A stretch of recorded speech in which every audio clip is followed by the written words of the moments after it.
आई वडील प्रॉपर्टी कमवतात पहा कोणासाठी? मुलाला. मुलगा चांगला असो अथवा वाईट असो, मुलगा किती व्यसनाच्या अधीन गेलेला असू द्या, रोज सायंकाळी त्याला कुठेतरी पडलेलं उचलून घेऊन यावं लागतंय. रोज संध्याकाळच्या वेळेला तो कधीच व्यवस्थित घरी येत नाही. पण तरी सुद्धा मला सांगा, आपला पुतण्या खूप हुशार आहे, खूप संस्कारी आहे, माळकरी आहे, म्हणून तुम्ही कधी तुमच्या पुतण्याच्या नावावरती जमीन केली का? प्रॉपर्टी केली का? नाही. पोरगा किती वाईट असू द्या, पण त्याच लेकरांच्या नावावरती प्रॉपर्टी करतात. त्याच लेकरांसाठी प्रॉपर्टी कमवण्याकरिता रात्रंदिवस एक करतात. आणि प्रॉपर्टी कमवली पाहिजे, पण लेकरांना प्रॉपर्टी कमवून ठेवण्याच्या अगोदर चांगले संस्कार देणं महत्वाचं आहे. पहा, लेकराला जन्म देणं आणि त्या लेकराचं लग्न लावणं म्हणजे आई वडील त्या कार्यातून, त्या कर्तृत्वातून मुक्त होत नाहीयेत, त्या कर्तव्यातून मुक्त होत नाहीयेत.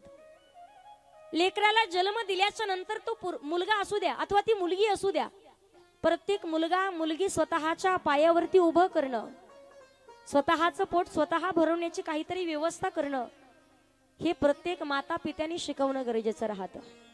मुलगी पहा ना, तुम्ही अवलंबून राहावं लागतं. जोपर्यंत लग्न झालं नाही तोपर्यंत बापावरती अवलंबून आहे, आणि लग्न झाल्याच्या नंतर मालकावरती अवलंबून आहे. कित्येक मुलींच्या वरती अन्याय होतात, पण शिकलेल्या नसल्यामुळे त्यांना माहिती नाही की हा अन्याय आपल्यावरती केला जातोय, हा अन्याय आपल्याला सहन करावा लागतोय. पण प्रत्येक मुलगी स्वतःच्या पायावरती उभी असेल तर कुठल्याच संकटामध्ये तिला कोणाकडे पाहायची गरज नाही पडत. कधी कुठलंही दुःख येऊ द्या, मी सांगत असते, बाईवरती दुःख विचारून येत नाही. आई वडील पोरीच्या शेवटपर्यंत, शेवटच्या श्वासापर्यंत आयुष्यभर तिला सांभाळू शकत नाहीये. उद्या कुठलाही प्रसंग त्या पोरीच्या वरती आला तरी त्या पोरीनं आनंदानं स्वतः 4 पैसे कमवून आनंदानं पोट भरून जीवन जगली पाहिजे. एवढं मात्र तिला काबिलियत बनवलं पाहिजे, एवढं तिला शिकवलं पाहिजे, स्वतःच्या पायावरती उभं केलं पाहिजे. 18,000 श्लोकाचं महाधन तयार झालं. व्यास महाराजांना आनंद वाटला, उड्या मारू लागले. पण हे महाधन द्यायचं कोणाकडे? त्यावेळेला त्यांचे 2 शिष्य त्यांच्याकडे 2 श्लोक लिहून दिले आणि सांगितलं, हे श्लोक जाऊन व्यासांचे पुत्र अरण्यामध्ये एका गुफेमध्ये भगवान परमात्माचं नामस्मरण करत ज्या वेळेला बसलेली आहेत, भगवान परमात्माच्या चिंतनामध्ये समाधी लागून सांगितलं होतं, गुफेच्या द्वारावरती जाऊन या 2 श्लोकाचं वाचन करा. 2 श्लोकाचं वाचन केल्याबरोबर विचारलं, हे श्लोक आणलेत कुठून ते मला द्या. सांगितलं, असे फक्त 2 नाही तर 18,000 श्लोकाचं महाधन तुमच्या पित्यांनी तुमच्याकरिता ठेवलेलं आहे. ज्या वेळेला तेच 18,000 श्लोकाचं महाधन व्यास महाराज शुकदेव महाराजांना देत आहेत, तिथून पुढे व्यास महाराजांच्याकडून शुकदेवांच्या पर्यंत येते. शुकदेवांपासून राजा परीक्षितीपर्यंत. राजा परीक्षिती निमित्त आहे, पण खरे भाग्यवान तर आपण आहोत की तीच कथा आपल्याला श्रवण करायला भेटते. तिथून पुढे एक सुंदर अशी कथा येते. राजा परीक्षितीला शुकदेव महाराज कथा सांगतायत. भागवत ग्रंथामध्ये सुरुवातीलाच भक्तांच्या अनेको कथा येतात, त्यामध्ये एक राजा परीक्षिती आहे, त्याची कथा येते. राजा परीक्षिती ज्या कुळामध्ये जन्माला आलेला आहे ते कुळ देखील तेवढंच पवित्र आहे. त्या कुळात त्याचा जन्म झाला म्हणून कुळ पवित्र नाही, तर अनेक भगवान परमात्माचे भक्तांनी त्या कुळात जन्म घेतलेला आहे म्हणून त्या कुळाला म्हटल्या जातं, आपुलिया जो असे जागता, धन्य माता पिता तयाची या, धन्य माता पिता तयाची या, कुळी कन्या पुत्र होती जे सात्विका. राजा परीक्षितीच्या कुळामध्ये जन्माला आलेला आहे. अनेक राजे महाराजे त्या कुळामध्ये होऊन गेले. त्या कुळामध्ये द्रौपदी नावाची महान भगवान परमात्माची भक्त, महिला भक्त, परीक्षितीच्या पूर्वजांच्या मध्ये अर्जुन, भीम, नकुल, सहदेव, धर्मराज, कुंती आत्या अनेक भक्त मंडळी जन्माला आलेली आहेत. भीष्माचार्य, विदुरजी, या सगळ्या भक्तांच्या कथामध्ये सर्वात पहिल्या नंबरला कथा येते द्रौपदी मातेची. एका वेळेला उद्धवजी भगवान परमात्माला सांगतात, देवा आपलं ते आपलं असतं म्हणे, परकती परक असतं, रक्त रक्ताकडे धावून जातं म्हणे, तुम्ही खुशाल स्वतःचं बहीण सोडली दुसऱ्याचं भजन करत आहे, मांडलेल्या बहिणीचं भजन. तुम्ही पहा, भगवान परमात्मा अखंड द्रौपदी द्रौपदी द्रौपदी सुभद्रेचं कधी भजनही करत नाही. काही कालांतराच्या नंतर भगवान परमात्माला सवय होती की कृतीतून करून दाखवायचं, बोलून नाही दाखवायचं. भगवंताच्या लक्षात आलं उद्धवाला विसर पडलाय. चाल म्हणे सुभद्राकडे जायचंय. ताई भूक लागली, फळ दिलं, फळांची टोपली दिली, सुरी दिली, सांगितलं देवा फळ कापून खा. आता जगताची भूक भागवणार त्याला कुठं भूक लागणार आहे का? पण ज्या वेळेला सुरीनं पहिलं फळ कापलं, परत भगवान परमात्मानं फळ नाही कापलं, परत भगवंतानी बोट कापलं, आवाज दिला सुभद्रा ताईला, थांब म्हणे देवा आत्ता जातीन चिंदी घेऊन येते. सख्खी बहीण चिंदी शोधायला गेली. तिथून पुढे भगवान परमात्मा सांगतात उद्धवा चाल म्हणे द्रौपदीकडे. सकाळी स्नान करून सूर्य नमस्कार करण्याकरिता, तुळशीला पाणी घालण्याकरिता भगवान परमात्माचं भजन करत द्वारामध्ये आलेल्या होत्या. आणि मुखात भजन होतं, हरे राम हरे कृष्णा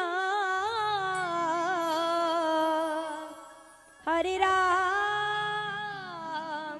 हरे कृष्णा राम हरे कृष्णा राम हरे कृष्णा हरे राम हरे कृष्णा हरे राम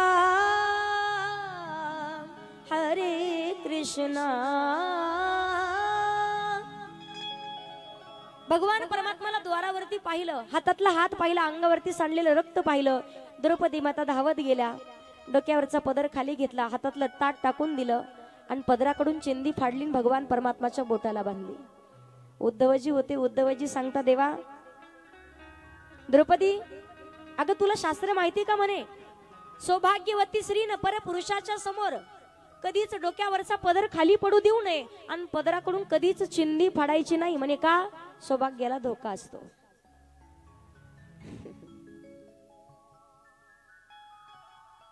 बरेच जण ऐकलं बरं का, घ्या अगर नका घेऊ, आपला विषय नाही तो.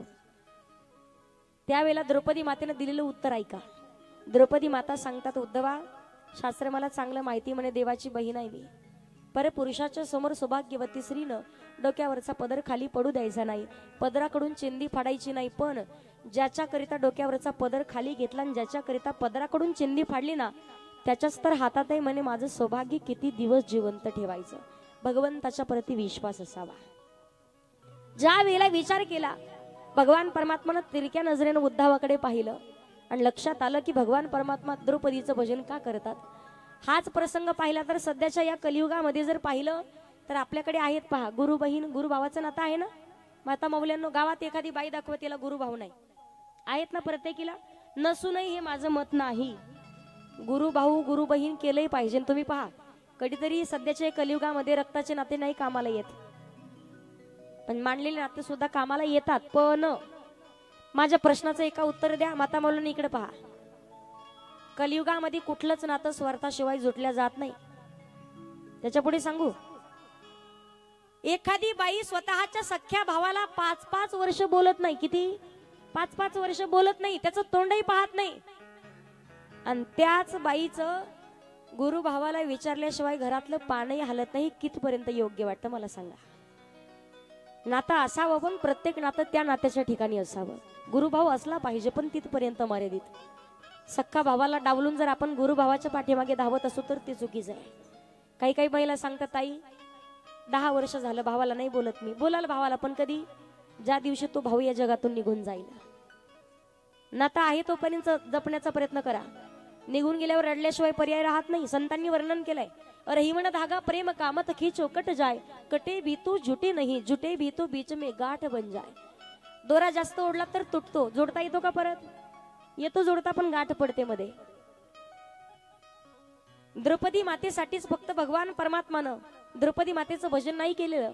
जगाच्या मालकानं भिल्ल कुडात जन्माला आलेली शबरी मातेची उष्टी बोरं खाली. संत मीराबाईंकरिता विषाचा प्याला घेतलाय. संत सखुबाईंकरिता भगवान परमात्मानं गर्भधारण केलेला आहे. जगाच्या मालकाला फक्त अंतकरणातला भाव असावा लागतो, तो भाव शुद्ध असावा. तिथून पुढे द्रौपदी मातेच्या वरती अनेक संकट आले, पण कुठल्याही संकटामध्ये द्रौपदी मातेनं भगवंताचं भजन नाही सोडलं कधीच. तुम्ही पहा, दुर्जनाच्या मांदी आडीत राहून स्वतःचं सज्जनत्व टिकून ठेवणं फार कठीण गोष्ट आहे. सज्जनात राहून माणूस सज्जन राहू शकतो, दुर्जनाच्या मांदियाळीत राहिला कोण? राजा रावणाचा भाऊ, त्याचं नाव बिभीषण. केसालाही धक्का नाही कधी. दुर्जनाच्या मांदियाळीत राहिले कोण? कथा येते पुढे. भक्त प्रल्हाद. दुर्जनाच्या मांदियाळीत राहून स्वतःचं सजनत्व टिकून ठेवणं फार कठीण गोष्ट आहे. द्रौपदी मातेनं अखंड भगवान परमात्माचं भजन करत राहावं. एका वेळेला तर असं संकट आलंय, दुःशासनानं ज्या वेळेला सिंहासनावरती बसलेल्या दुर्योधनानं सांगावं, दुःशासना आपण जोगारात जिंकलंय म्हणे द्रौपदीला. अंगावरचे वस्त्र ओढ. वस्त्रहरण करण्याचं काम चालू झालं. द्रौपदी माता विनम्रतेनं हात जोडतायत. असं करू नका, मी तुमच्या कुलाची कुलवधू आहे.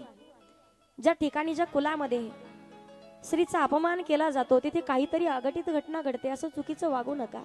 विनम्रतेनं हात जोडावा, प्रत्येकाला विनंती करावी. त्या ठिकाणी पितामह आहेत.